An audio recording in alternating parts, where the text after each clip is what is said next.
दीपावली की अग्रिम शुभकामनाएं आप सभी को।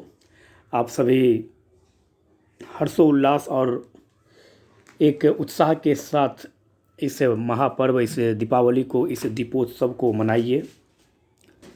और अभी कोरोना महामारी के काल से हम लोग धीरे धीरे उभर रहे हैं। वैसे अभी तक वैक्सीन तो नहीं आया है, लेकिन फिर भी जो हम लोगों को जो सरकार के द्वारा WHO के द्वारा जो गाइडलाइन जारी किया गया है उसका पालन करते हुए हम लोग इस पर्व को मनाएं। लेकिन इसका मतलब यह कतई नहीं है कि हम लोग पर्व मनाना ही छोड़ दें। हिंदू धर्म, सनातन धर्म का सबसे बड़ा त्यौहार ही यह है।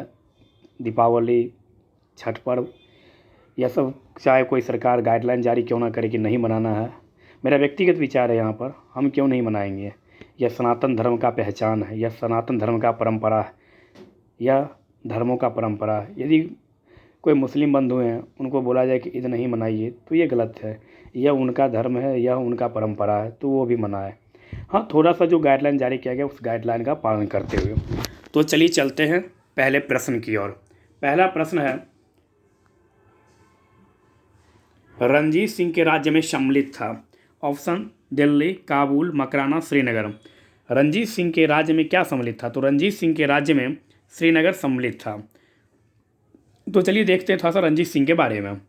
रणजीत सिंह का जन्म 13 नवंबर 1780 को, मतलब कि आज ही के दिन, आज 13 नवंबर है, 13 नवंबर 1780 को सुकरचकिया मिसल के मुखिया महाज सिंह के घर में हुआ था। महाराजा रणजीत सिंह और अंग्रेजों के बीच 25 अप्रैल 1809 ईस्वी को अमृतसर की संधि हुई थी। कभी पूछता है एग्जाम डायरेक्ट कि अमृतसर की संधि किसके किसके बीच हुई, तो आप बता सकते हैं महाराजा रणजीत सिंह और अंग्रेजों के बीच अमृतसर की संधि हुई। संधि का तत्कालिक प्रभाव यह हुआ कि रणजीत सिंह का सतलज पार के सिख राजाओं के ऊपर प्रभुत्व जमाने का सपना टूट गया। परंतु दूसरी ओर, जैसा कनिंघम में कहा गया है कि रणजीत सिंह को पश्चिम एशिया में प्रसार करने की खुली छूट मिल गई। रणजीत सिंह ने 1818 में मुल्तान, 1819 में कश्मीर और 1834 में पेशावर को जीता था। लेकिन इस प्रकार प्रश्नों में जो ऑप्शन दिया गया है, जो विकल्प दिया गया है, उसके अनुसार रणजीत सिंह के राज्य में श्रीनगर सम्मिलित था। चलिए चलते हैं नेक्स्ट प्रश्न की ओर। रणजीत सिंह किस मिसल से संबंधित हैं? तो रणजीत सिंह शुकरचकिया मिसल से संबंधित हैं। यह बहुत ही महत्वपूर्ण प्रश्न है, यह बहुत बार एग्जाम में पूछा जा चुका है, तो इसलिए यह याद रखिएगा। रणजीत सिंह का संबंध किस मिसल से था? तो रणजीत सिंह का संबंध शुकरचकिया मिसल से है। नेक्स्ट, महाराजा रणजीत सिंह की राजधानी कहाँ थी? तो महाराजा रणजीत सिंह की राजधानी लाहौर थी। आप यहाँ से यह भी याद रखिएगा, लाहौर जो है वह रावी नदी के तट पर स्थित है। आप यहाँ से यह भी याद रख सकते हैं, लाहौर से आप याद रख सकते हैं 1929 कांग्रेस अधिवेशन जो लाहौर में हुआ था, पंडित जवाहरलाल नेहरू जिसकी अध्यक्षता किए थे, इसी अधिवेशन में पहली बार पूर्ण स्वराज्य की मांग की गई थी। और इसी अधिवेशन में, कांग्रेस की लाहौर अधिवेशन में ही 12 बजे रात को रावी नदी के तट पर झंडा फहराया गया और घंटा बजाकर, और यह घोषणा किया गया कि प्रत्येक वर्ष अब हम लोग 26 जनवरी को ही स्वतंत्रता दिवस मनाएंगे। लाहौर से आप लोग यह भी याद रखेंगे कि लाहौर किस नदी के तट पर स्थित है? लाहौर रावी नदी के तट पर स्थित, वर्तमान कहाँ है? पाकिस्तान में। 1798 में अफगानिस्तान के शासक जमान शाह ने पंजाब पर आक्रमण किया। कब किया था जमान शाह ने आक्रमण?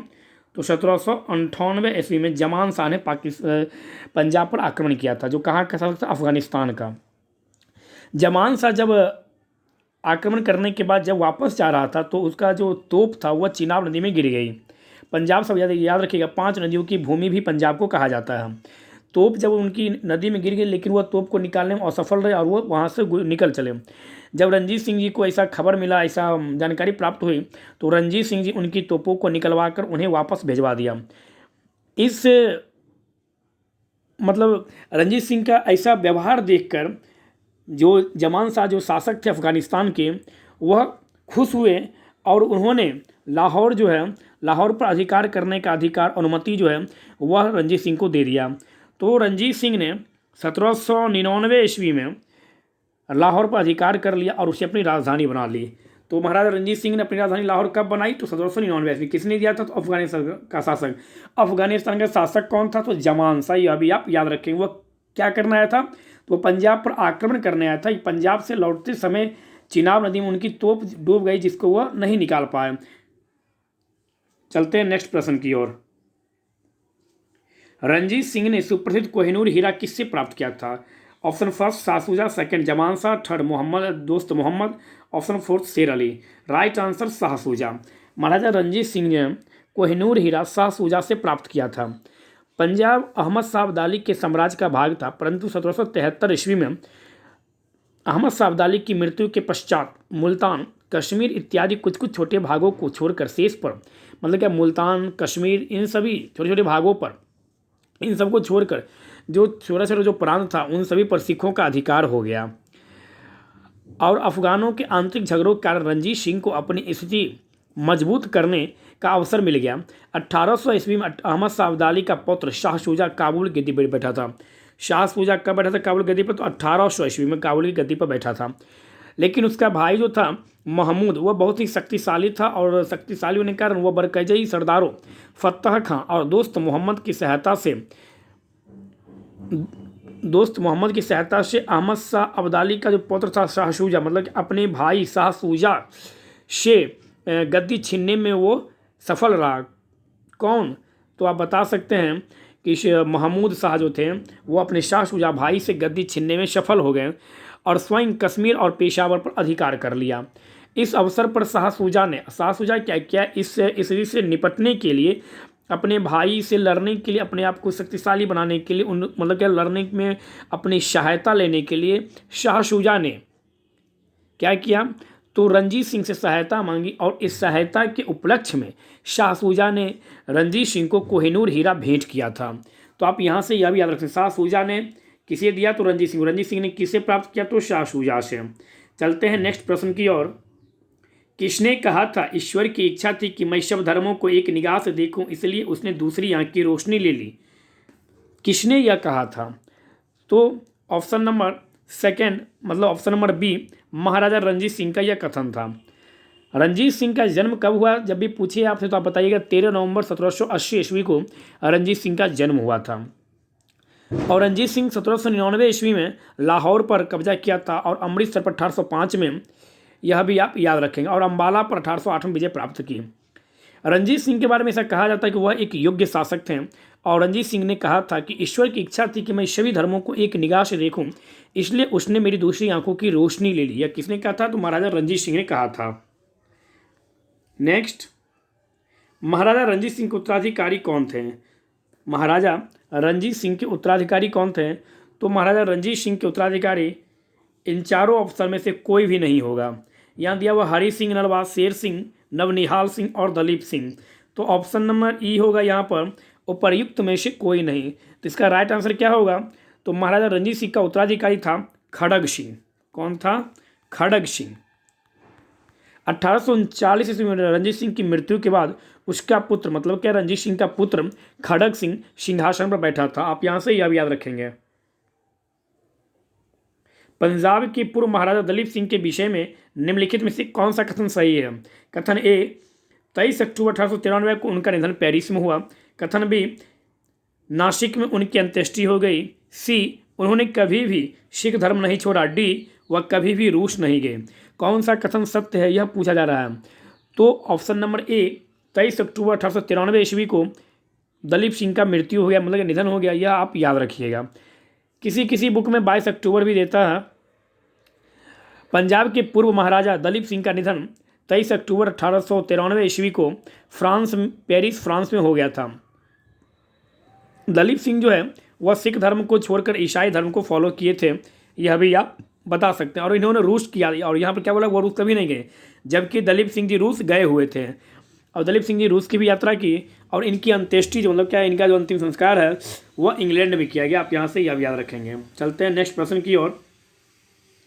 सिख साम्राज्य का अंतिम शासक कौन था? तो सिख साम्राज्य का अंतिम शासक महाराजा दलीप सिंह जी थे। पंजाब के सिख साम्राज्य के अंतिम शासक दलीप सिंह थे। 1849 में द्वितीय आंग्ल सिख युद्ध की समाप्ति पर अंग्रेजों द्वारा पंजाब का विलय कर लिया गया और दलीप सिंह को पेंशन देकर बाद में ब्रिटेन भेज दिया गया। तो अंतिम साम्राज्य कौन थे, अंतिम शासक कौन थे? तो महाराजा दलीप सिंह जी थे। आप यहाँ से याद रखें, किसके? तो सिख साम्राज्य के। नेक्स्ट क्वेश्चन, प्रथम आंग्ल मैसूर युद्ध 1766 से 1769 तक जो चला था, कभी कभी सीधा आपसे एग्जाम में पूछ लिया जाता है कि प्रथम आंग्ल मैसूर युद्ध कब से कब तक चला था, तो आप बताइएगा। 1766 से 1769 तक यह युद्ध चला था। तो यह पूछ रहा है कि प्रथम आंग्ल मैसूर युद्ध में विजयी कौन हुआ। तो प्रथम आंग्ल मैसूर युद्ध में हैदर अली विजयी हुआ। कौन विजयी हुआ, तो प्रथम आंग्ल मैसूर युद्ध में हैदर अली जो था वह विजयी हुआ। वह कब से कब तक यह युद्ध चला, तो यह 1767 से 1769 तक चला।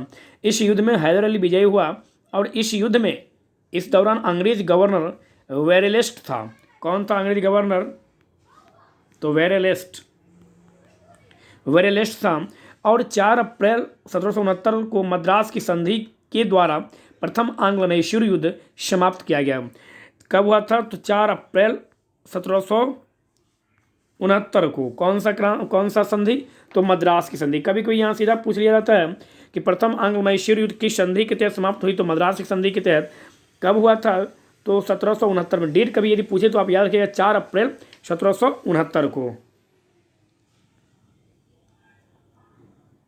नेक्स्ट क्वेश्चन, प्रथम आंग्ल मैसूर युद्ध किसके किसके बीच हुआ, तो प्रथम आंग्ल मैसूर युद्ध अंग्रेज और हैदर अली के बीच हुआ। आप यहाँ से यह याद रखें। कब हुआ था, तो 1766 से लेकर 1769 तक यह चला था। किस संधि तक समाप्त हुआ, तो मद्रास की संधि। मद्रास संधि कब किया गया, तो हैदर अली और अंग्रेजों के बीच 1769 हुआ था। आप यहाँ से यह याद रखेंगे। चलते हैं नेक्स्ट प्रश्न की ओर। ब्रिटिश जनरल जिसने हैदर अली को पोर्टो नोवा के युद्ध में हराया था। ब्रिटिश जनरल जिसने हैदर अली को पोर्टो नोवा के युद्ध में हराया था, तो अब याद रखिएगा sir Eyre Coote. Option number B right answer, sir Eyre Coote. 1781 में हैदर अली का सामना अंग्रेज जनरल सर आयरकूट से हुआ और जिसने पोर्टो नोवा के युद्ध 1 जुलाई 1781 में हैदर अली को परास्त किया। कब, तो 1 जुलाई 1781 में हैदर अली को परास्त किया। किसने, तो सर आयरकूट ने। किस युद्ध में, तो पोर्टो नोवा के युद्ध में। आप यहाँ से यह भी याद रखेंगे। नेक्स्ट, टीपू सुल्तान अपनी राजधानी कहाँ बनाई। Option first Srirangapatna, option second Mysore, option third Bangalore, option fourth Coimbatore. Tipu Sultan ने अपनी राजधानी ऑप्शन नंबर ए श्रीरंगपट्टनम को बनाया। टीपू सुल्तान ने श्रीरंगपट्टनम को अपनी राजधानी बनाया और यहाँ पर जैकोबिन क्लब की स्थापना किया और उसका सदस्य भी बना। और टीपू सुल्तान ने श्रीरंगपट्टनम में ही स्वतंत्रता का वृक्ष भी लगवाया था। आप यहाँ से यह भी याद रखेंगे। नेक्स्ट, भारतीय शासकों में से कौन था जिसने विदेशों में आधुनिक पद्धति से दूतावास स्थापित किया। Right answer option number D Tipu Sultan. Tipu Sultan ने आधुनिक पद्धति से विदेशों में दूतावास की भी स्थापना की। आप यहाँ से टीपू सुल्तान के संबंध में आप यह भी याद रख सकते हैं। टीपू सुल्तान ने ईरान, कुस्तुनतुनिया, अफगानिस्तान और फ्रांस में दूत मंडल भेजे और आधुनिक रीति पर दूतावासों की स्थापना की। किसने, तो टीपू सुल्तान ने। कौन था, तो हैदर अली का उत्तराधिकारी था टीपू सुल्तान। नेक्स्ट प्रश्न पर चलते हैं हम लोग। टीपू सुल्तान ने ब्रिटिश सेना को 1780 में हराया था। टीपू सुल्तान ने ब्रिटिश सेना को कब, तो 1780 में। किस युद्ध में, तो पॉलीलूर की युद्ध में। पॉलीलूर की युद्ध में टीपू सुल्तान ने किसे हराया था, तो ब्रिटिश सेना को हराया था। हैदर अली एवं टीपू सुल्तान ने मराठों तथा निजाम के साथ एक समझौता कर लिया, तब फ्रांसीसी सहायता का वचन ले लिया और कर्नाटक पर जुलाई 1780 में आक्रमण करके अर्काट पर अधिकार कर लिया। टीपू ने हेक्टर मुनरो की सेना को पोलीलूर नामक स्थान पर हराया था। टीपू ने किसकी सेना को जब कोई पूछे तो आप याद रखोगे हेक्टर मुनरो की सेना को टीपू सुल्तान ने पोलीलूर नामक स्थान पर हराया था। नेक्स्ट, अंग्रेजों ने श्रीरंगपट्टनम की संधि किसके साथ की थी। अंग्रेजों ने श्रीरंगपट्टनम की संधि टीपू सुल्तान के साथ किया था। तृतीय आंग्ल मैसूर युद्ध 1790 से 1792 में हुआ था। श्रीरंगपट्टनम की संधि के तहत तृतीय आंग्ल मैसूर युद्ध को समाप्त किया गया। इस संधि में अंग्रेजों की ओर से कॉर्नवालिस, अंग्रेजों की ओर से कौन था तृतीय श्रीरंगपट्टनम की संधि में, तो आप याद रखिएगा नाम कॉर्नवालिस थे। अंग्रेज तरफ से कॉर्नवालिस तथा मैसूर से टीपू सुल्तान शामिल थे। इस संधि के तहत टीपू को अपने राज्य का लगभग आधा भाग अंग्रेजों को तथा उनके साथियों को देना पड़ा। साथ ही युद्ध के हार जाने के रूप में टीपू सुल्तान को 3 करोड़ रुपये अंग्रेजों को देना पड़ा। बताइए, एक तो युद्ध भी किया, वो आक्रमण भी किया और ऊपर से हमसे ही जुर्माना ले रहा। मतलब एक तरह से किस तरह से वो शोषण कर रहा है, आप इसका ग्राफ बना सकते हैं। आप एक तो हमें अपना क्षेत्र भी देना पड़ा, उसको टीपू सुल्तान को देना पड़ा और ऊपर से उस समय का 3 करोड़ रुपया, समझ रहे हैं आप, मतलब 18वीं शताब्दी में 3 करोड़ रुपया अंग्रेज को जुर्माना भी देना था। किसको, टीपू सुल्तान को देना पड़ा। श्रीरंगपट्टनम की संधि में यह शामिल था कि जब टीपू सुल्तान 3 करोड़ रुपया नहीं देगा यदि, तब तक उसके दोनों पुत्र अंग्रेजों के कब्जे में रहेंगे। कॉर्नवालिस ने इसी संधि के बाद यह कहा था, हमने अपनी शत्रु को प्रभावशाली ढंग से पंगु बना दिया है तथा साथियों को भी शक्तिशाली नहीं बनने दिया। यह किसने कहा था? तो अंग्रेज मतलब क्या, लॉर्ड कॉर्नवालिस ने यह कहा था। किसके लिए कहा था? टीपू सुल्तान पर यह टिप्पणी किया था, एक तरह से कह सकते हैं हम। तो यहाँ से आप याद रखिएगा, आंग्ल मैसूर युद्ध के बारे में थोड़ा सा देख लीजिए आप। प्रथम आंग्ल मैसूर युद्ध 1766 से 1769 तक हुआ था, आप यहाँ से यह याद रखिएगा। द्वितीय आंग्ल मैसूर युद्ध 1780 से लेकर 1784 तक हुआ था। तृतीय आंग्ल मैसूर युद्ध 1790 से 1792 तक हुआ था। और चतुर्थ आंग्ल मैसूर युद्ध 1799 में हुआ था। और चतुर्थ आंग्ल मैसूर युद्ध में टीपू सुल्तान लड़ते हुए, अंग्रेजों से लड़ते हुए मारा गया, यह भी आप याद रखिए। और इसका जो कुल सदस्य था उसको कहाँ पर कैद कर लिया गया? तो वेल्लौर में इसके सदस्यों को कैद करके रखा गया, आप यहाँ से यह भी याद रख सकते हैं। तो आंग्ल मैसूर युद्ध आप याद रखिएगा। प्रथम आंग्ल मैसूर युद्ध 1766 1769, द्वितीय आंग्ल मैसूर युद्ध 80 से 84, तृतीय आंग्ल मैसूर युद्ध 1790 1792, चतुर्थ आंग्ल मैसूर युद्ध 1799 ईस्वी में हुआ था। प्रथम आंग्ल मैसूर युद्ध मद्रास की संधि के तहत समाप्त हुआ था। द्वितीय आंग्ल मैसूर युद्ध मंगलौर की संधि के तहत समाप्त हुआ था। तृतीय आंग्ल मैसूर युद्ध श्रीरंगपट्टनम की संधि के तहत समाप्त हुआ था। और चतुर्थ आंग्ल मैसूर युद्ध संधि तब न होता जब कोई जिंदा रहता। तो एक पार्टी तो मारा ही गया, कौन मारा गया? टीपू सुल्तान तो मारा ही गया। तो इस कारण से चतुर्थ आंग्ल मैसूर युद्ध के समय जो है वह कोई संधि नहीं हुआ। इनके मरने के तत्पश्चात ही यह क्या हुआ, यह युद्ध समाप्त हो गया। आप यहाँ से यह भी याद रख सकते हैं। अभी जो हम लोग प्रश्न किए हैं आपके एग्जाम में, बहुत प्रत्येक एग्जाम में लगभग 1-2 प्रश्न यहाँ से अक्सर पूछा ही जाता है। इसलिए इस टॉपिक को आप एग्ज़ाम NTPC वाले जो भी हैं, मैं चाहे PCS एग्ज़ाम देने वाले हैं, वो इस टॉपिक को अवश्य पढ़ के जाएं। धन्यवाद।